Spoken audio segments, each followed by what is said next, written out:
for celebrating the political stalemate, saying it gets better every day for his party, every day this drags on. President Trump, though, blasting Democrats for hurting everyday Americans.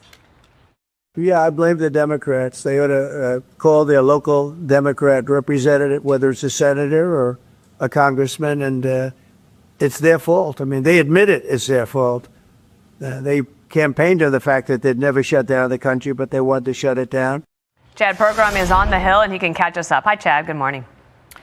Dana, good morning. You can bet that the government remains closed until at least the end of next week. The Senate is out until next Tuesday. Test votes continue to fail, and President Trump is still threatening to penalize Democrats with cuts. A little bit worse as it goes along, and we'll be making cuts that will be permanent.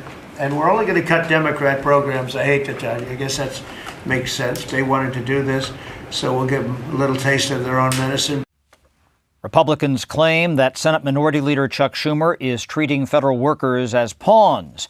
Schumer said it was getting, quote, better for Democrats the longer the shutdown lingers. House Minority Leader Hakeem Jeffries dodged a question about Schumer's comment.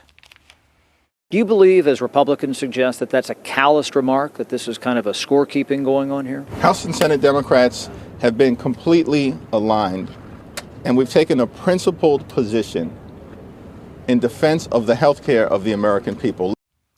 Tension remains high at the Capitol. It's a shutdown smackdown as members verbally fought with each other in the halls. At least one Democrat tried to make a political point by showing up outside the Speaker's office. Are you worried about the tensions rising and that something like that might be interpreted as, bringing up the volume when people are trying to find a solution here? I'm not here in a confrontational way at all. I would like to engage in a productive way where we can make progress on behalf of the American people. I think that's what everyone's waiting for. That's what everyone wants right now. Now, the Senate takes a ninth test vote on Tuesday on the same things which have failed before. Workers will miss paychecks next week. That's why the GOP believes Democrats will finally relent. Dana? We'll see. They have that big protest next Saturday, and so they might be waiting for that. Chad, thank you. But now to this. The government shutdown, re-energizing calls to cut government waste. As President Trump suggests, not all furloughed workers will receive back pay. I would say it depends on who we're talking about. I can tell you this, the Democrats have put a lot of people in great risk and jeopardy, but it really depends on who you're talking about. But for the most part, we're going to take care of our people. There are some people that really don't deserve to be taken care of, and we'll take care of them in a different way. Let's bring in Fox Business anchor Cheryl Casoni. Cheryl, with $37 trillion in debt, the president came in saying, I got to cut down the size of government. He's already cut 300,000 jobs, but him saying that we might not be giving back pay was a jar to the system yesterday. It was a jar to the system. My question is that a negotiating tactic? How much pressure are you going to put on the Democrats to end the shutdown? That's my perception is. And Senator John Cornyn said the same thing. He said this is a negotiating tactic.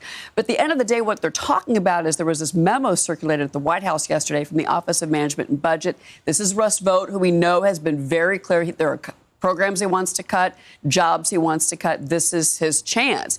We haven't had a list of industries that are going to be cut, programs that are going to be cut, but supposedly he has that list. He has a list. We have not seen it yet. But this memo yesterday was referencing this 2019 law that was actually signed by President Trump in his first term, which guarantees back pay for furloughed workers. So whether you're working without a paycheck right now, like TSA or air traffic controllers, or you're home right now, are you going to get that back pay? And they're saying they believe their interpretation of the law is that the administration is not obligated to provide back pay to these furloughed workers. Government programs, infrastructure spending, all of this is on the table. Yeah, $18 billion in New York, we talked about. Frozen, yeah, absolutely. So I know you know this. October is the National Financial Planning Month, and this is really for individual families. They've come up with a formula. So if you want to know if you're on target to retire comfortably, they have a number. It's between 1.2 million and 1.8 million. So we'll split the difference at 1.5 million. It seems like a very large number. And you know what, for most Americans, that is a very large number. The average American only has $200,000 for retirement when they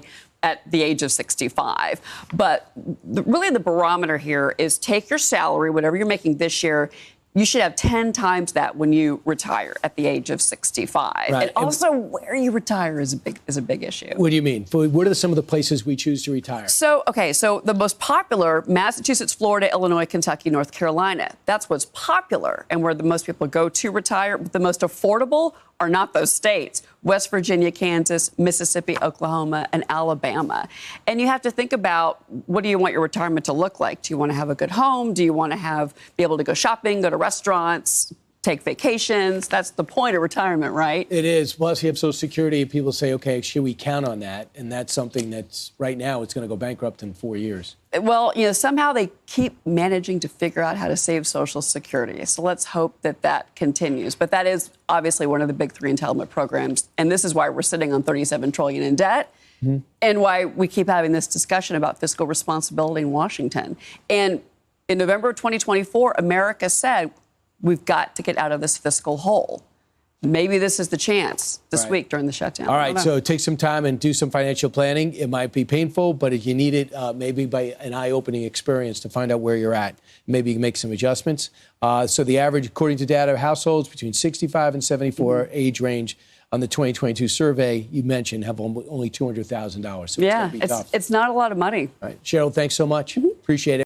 Joining me now, the Secretary of Agriculture, Brooke Rollins. Madam Secretary, thank you for being with us.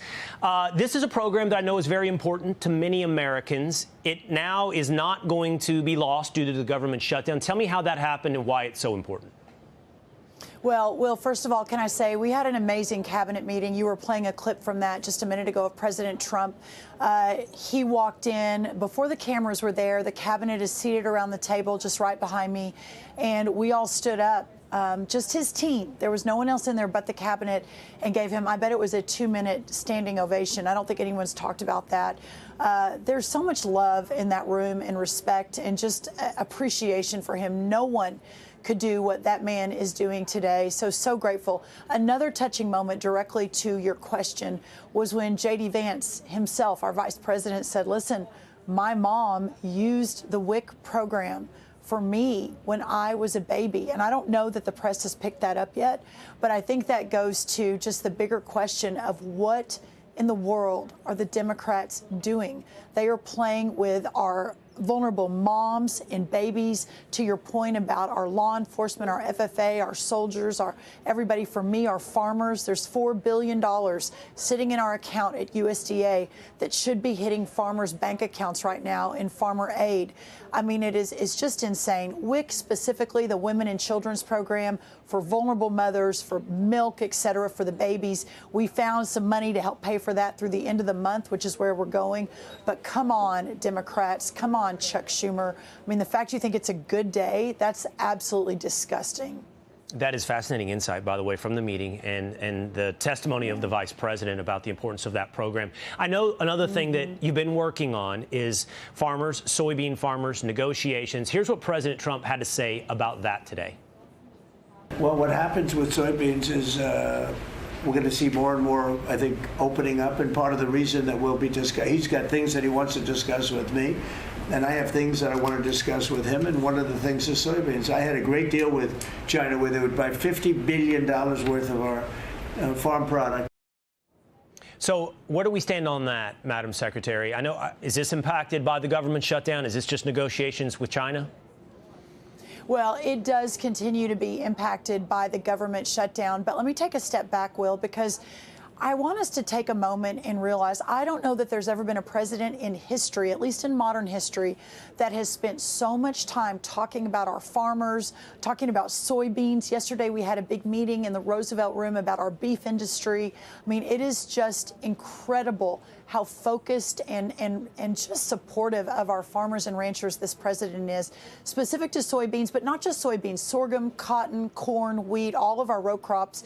They are in this moment of uncertainty because China is not living up to the 2019 deal. We are in this renegotiation. We have to ensure that our farmers, our ranchers, our rural communities can continue to do what they do, which is not just feed and fuel America, but the whole world. And when they can't do that anymore, we have a a major national security problem. We talked today in the cabinet meeting. I talked to the president before the cameras came in, asked me to give the whole cabinet a farm economy update. And one of the things I talked to is we have to work in the long term to get off this hamster wheel these farmers are on.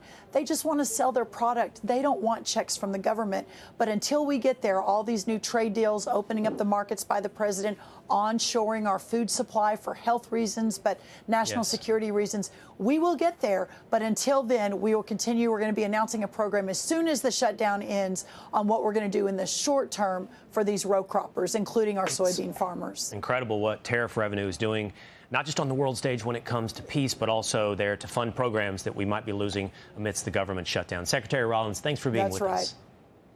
Thank you, Will, so much. Shutting down government over a policy difference is self-defeating. It accomplishes nothing but pain and suffering for the country and the American people. That's a lesson we all must bear in mind. The shutdown is not a political game. Shutdown means real pain for American families. Yeah, so why is Chuck Schumer using the government shutdown now as some type of revenge play? Americans are struggling. Roughly 750,000 federal employees, that's a lot of employees, are not working. Even our military members' paychecks are threatened. But Schumer, willing to let Americans suffer, believing it's all worth it as long as he sticks it to the Republicans and makes AOC happy. So a lot of bravado. Schumer told Punchbowl News that every day gets better for us. And he reiterated the same sentiment on the Senate floor this morning. Our case to fix health care and end the shutdown gets better and better, stronger and stronger, because families are opening their letters, showing how high their premiums will climb. But it gets better for the Democrats. Here to discuss, Matt Towery, pollster and political analyst. Also with us, Lisa Booth, Fox News contributor. All right, Matt. This is, interesting. There are different polls that show different iterations of where people are on the shutdown. But his comment there that it's good for the Democrats. What do you make of that? Oh, I don't think it's good, but I have a great idea, Laura. I sat all afternoon and went through some statistics I want to share with you. 93% of Trump's win came from rural counties. 70% of the nation are rural counties. We've lost 300 rural hospitals. There are 38 Democrats in the House that represent primarily rural areas. North Carolina, 85% rural. Georgia, 120 of 159 counties are rural. You get where I'm going with this? There's a crisis in health care, but the biggest crisis is among the rural areas, the places that voted for Donald Trump. So I say to Schumer, how about this? How about we address that rural crisis right now? And then after everybody gets the government going again, we'll turn and deal with his area in New York and Los Angeles and all the other places he cares about. I think there's a way to get this thing done and take the health care issue and hang it right around their neck. Well, Lisa, Obamacare really dropped a bomb on the health care for so many Americans. So they're dangling the prospect, this is going to go on forever. But of course, eventually you have to pay the piper. Plus, we got 30 million illegals using the emergency room as their primary health care. Hospitals under huge pressure because of bills underfunded, under-reimbursed. And the Democrats are blaming us. I thought Affordable Care Act was affordable. Well, I think that's probably why they're fighting for these beefed up premiums as hard as they are, because otherwise it's an admission that Obamacare failed. It failed us. It failed the country. But I think more broadly, if you look at Republicans right now, look, you win political fights, you win government shutdowns when you have the easier argument to make. And Republicans can say, we've given you multiple opportunities to keep the government open at the same spending levels that you previously supported just a few months ago. Why can't you do it again?